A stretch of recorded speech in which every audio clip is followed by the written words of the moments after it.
Hugot nga ginpanginwala ni Lanit barangay Kagawad Juntado nga may kailabdanan nini sa AICS o kon individual o kon assistance to individuals in crisis situation scandal sa Iloilo City. Hindi matapos nga nalakip sa mga barangay officials nga ginpasakan sa kaso sa ombudsman bangod sing naaligar pagbuhin sa ayuda sa mga benepisaryo sang AICS. Nagugat ini sa reklamo sang pilang pumulyo ang 10,000 pesos nga ayuda nangin 2,000 pesos na lang bangod ginbuhinan sang 8,000 pesos sa mga barangay officials.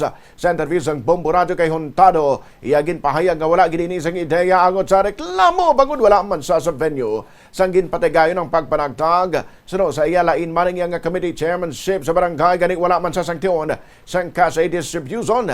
Nagapati naman si Juntado nga ang mga tawo nga makabig kontrapartido among sa likod sa pag-ulamin sa iya sa among kaso. Ay, wala lang ko sang isabat sa inyo.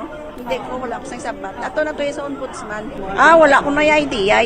Ambot lang kami mga tao yan nga nag-ano base sa amon yan nga mga kontrapartido. Pero kung mag-pay up, wala ka na. Huwag kami ti siyempre gatingala ka man siyempre di na makita kung sino na yan silang sige lang. No comments lang Okay, bye-bye. Thank you. First term ko pa malang. Okay. Nabarian si Barangay Kagawad Juntado. Samtang wala naman naghatag sa iya pahayag, si Lanit punong barangay Remedios Bidya may kang tanan sa pagkaulamin sa iya pangalan sa among AICS Scandal.